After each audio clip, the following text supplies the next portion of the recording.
ರಾಜ್ಯದಲ್ಲಿ ತಾರಕಕ್ಕೇರ್ತಾ ಇದೆ ಬಿಡದಿ ಟೌನ್ಶಿಪ್ ಜಟಾಪಟಿ ಯೋಜನೆಯ ಪರವಾಗಿರುವ ರೈತರಿಂದ ಈಗ ಸಹಿ ಸಂಗ್ರಹ ಆಗ್ತಾ ಇದೆ. ಟೌನ್ಶಿಪ್ಗೆ ಒಪ್ಪಿಗೆಯನ್ನ ಸೂಚಿಸಿರುವಂತದ್ದು ರೈತರು. ಅಂತ ರೈತರು ಈಗ ಸಹಿಯನ್ನ ಮಾಡ್ತಾ ಇದ್ದಾರೆ.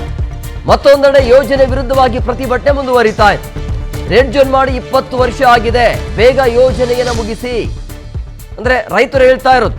ಅಂದ್ರೆ ಈ ಯೋಜನೆಯ ಪರವಾಗಿರುವಂತ ರೈತರ ವಿಚಾರ ಇದು. ಆದ್ರೆ ಮತ್ತೊಂದು ಬಣ ಅಥವಾ ಬಣ ಅನ್ನೋದಕ್ಕಿಂತ ಮತ್ತೊಂದು ರೈತರ ವರ್ಗ ಏನಿದೆಯಲ್ಲ, ಅವರು ವಿರೋಧವನ್ನ ಮಾಡ್ತಾ ಇದ್ದಾರೆ. ವಿರೋಧ ಕಂಟಿನ್ಯೂ ಆಗ್ತಾ ಇದೆ. ಮತ್ತೊಂದು ಕಡೆ ರೈತರು ಹೇಳ್ತಾ ಇರುವಂಥದ್ದು, ಈ ಯೋಜನೆಯ ಪರವಾಗಿರುವಂಥ ರೈತರು ಅವರು ನಾವು ಭೂಮಿ ಕೊಡೋದಕ್ಕೆ ರೆಡಿ ಆಗಿದ್ದೇವೆ ಅಂತೇಳಿ ಸಹಿ ಮಾಡ್ತಾ ಇದ್ದಾರೆ. ಸಹಿ ಸಂಗ್ರಹ ಆಗ್ತಾ ಇದೆ. ಒಂದು ಕಡೆ ಯೋಜನೆಯ ವಿರುದ್ಧವಾಗಿ ಪ್ರತಿಭಟನೆ ನಡೀತಾ ಇದ್ರೆ, ಮತ್ತೊಂದು ಕಡೆ ಯೋಜನೆಯ ಪರವಾಗಿ ಒಪ್ಪಿಗೆಯನ್ನು ಕೊಟ್ಟಿದ್ದಾರೆ. ರೆಡ್ ಜೋನ್ ಮಾಡಿ 20 ವರ್ಷ ಆಗಿದೆ, ಬೇಗ ಈ ಯೋಜನೆಯನ್ನು ಮುಗಿಸಿ ಅಂತ. ರಾಜ್ಯದಲ್ಲಿ ತಾರಕಕ್ಕೇರ್ತಾ ಇದೆ ಬಿಡದಿ ಟೌನ್ಶಿಪ್ ಜಟಾಪಟಿ. ನಾವು ಯಾರು ಕೂಡ ವ್ಯವಸಾಯ ಮಾಡಲು ರೆಡಿ ಇಲ್ಲ, ಹಾಗಾಗಿ ಯೋಜನೆಯನ್ನ ಪೂರ್ಣಗೊಳಿಸಬೇಕು ಅಂತೇಳಿ ಅವರ ಕಡೆಯಿಂದ ಒತ್ತಾಯ. ಯೋಜನೆ ಪರವಾಗಿರುವಂತ ರೈತರಿಗೆ ಕೂಡಲೇ ಪರಿಹಾರ ಕೊಟ್ಟು ಯೋಜನೆಯನ್ನ ಪ್ರಾರಂಭ ಮಾಡಿ ಅಂತೇಳಿ ರೈತರು ಈ ರೀತಿಯಾಗಿ ಮನವಿಯನ್ನು ಮಾಡ್ತಾ ಇದ್ದಾರೆ.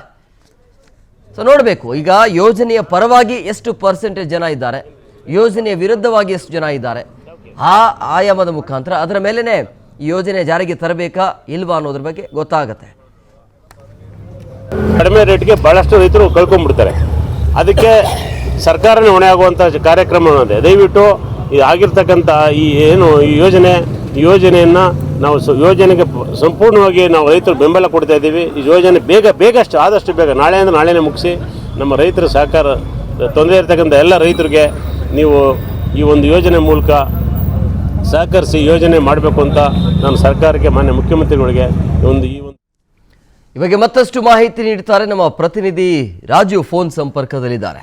ರಾಜು, ಈಗ ಕೆಲವೊಂದಿಷ್ಟು ರೈತರು ಹೇಳ್ತಾ ಇರೋದು, ಆಯಿತು ಯೋಜನೆಗೆ ನಮಗೆ ಒಪ್ಪಿಗೆ ಇದೆ, ಬೇಗ ಯೋಜನೆಯನ್ನು ಪ್ರಾರಂಭ ಮಾಡಿ ಅಂತೇಳಿ.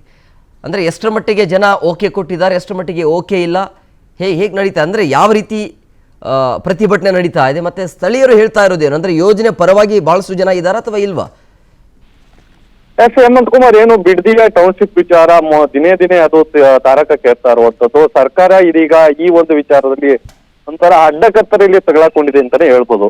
ಯಾಕಂದ್ರೆ ಈ ಒಂದು ಯೋಜನೆಯ ಪರವಾಗಿ ಈಗ ಇವತ್ತು ಸುದ್ದಿಗೋಷ್ಠಿ ನಡೆಸದಂತ ಕೆಲವು ರೈತರು ತಮ್ಮ ಯೋಜನೆಯನ್ನ ಮಾಡ್ಬೇಕು, ಸರ್ಕಾರಿ ಯೋಜನೆ ಮಾಡ್ಬೇಕು, ನಾವು ಇದಕ್ಕೆ ಸಂಪೂರ್ಣ ಒಪ್ಪಿಗೆ ಕೊಟ್ಟಿದ್ದೇವೆ ಅಂತ ಒಂದು ಸಹಿ ಸಂಗ್ರಹ ಮಾಡಿ ಇವತ್ತು ಸಾಂಕೇತಿಕವಾಗಿ ಎಲ್ಲಾ ರೈತರು ಕೂಡ ಏನು ಯೋಜನೆ ಪರವಾಗಿದ್ದಾರೆ ಆ ರೈತರು ಇವತ್ತು ಸರ್ಕಾರದ ಪರವಾಗಿ ನಿಂತಿರುವಂತದ್ದು. ಅಂದ್ರೆ ಈ ಹಿಂದೆ ಕುಮಾರಸ್ವಾಮಿ ಅವರು ರೆಡ್ ಝೋನ್ ಮಾಡಿದ್ರು. ರೆಡ್ ಝೋನ್ ಮಾಡಿದ ಪರಿಣಾಮವಾಗಿ ಇವತ್ತು ನಾವು ಯಾವುದೇ ರೀತಿಯಾದಂತ ಜಮೀನನ್ನ ಮಾರಾಟ ಮಾಡ್ಲಿಕ್ಕೂ ಆಗ್ಲಿಲ್ಲ. ಮತ್ತೆ ಇನ್ನೊಂದು ಕಡೆ ಕಲುಷಿತವಾದಂತ ನೀರು ಬರ್ತಾ ಇರೋ ಹಿನ್ನೆಲೆಯಲ್ಲಿ ನಾವು ವ್ಯವಸಾಯ ಕೂಡ ಮಾಡಕ್ಕಾಗದೆ ಒಂದು ರೋಗ ರುಜಿನಗಳಿಗೆ ಸುತ್ತಾಗ್ತಾ ಇದ್ದೇವೆ ಅನ್ನೋ ಒಂದು ವಾದ ಒಂದ್ ಕಡೆ ಆದ್ರೆ, ಮತ್ತೊಂದು ಕಡೆ ಏನು ಈ ಒಂದು ಯೋಜನೆಯನ್ನ ವಿರೋಧ ಮಾಡ್ತಾ ಇರುವಂತ ರೈತರು ಒಂದಷ್ಟು ಹೇಳದಾಗಿನೇ ಒಂದಷ್ಟು ರೈತರು ಕೂಡ ಹೆಚ್ಚಿನ ಸಂಖ್ಯೆಯಲ್ಲಿ ಪರವಾಗಿ ಇರೋದ್ಕಿಂತ ವಿರೋಧವಾಗಿರುವಂತದ್ದು ಬಹಳ ನಮ್ಗೆ ಸ್ಪಷ್ಟವಾಗಿ ಗೋಚರವಾಗುತ್ತೆ.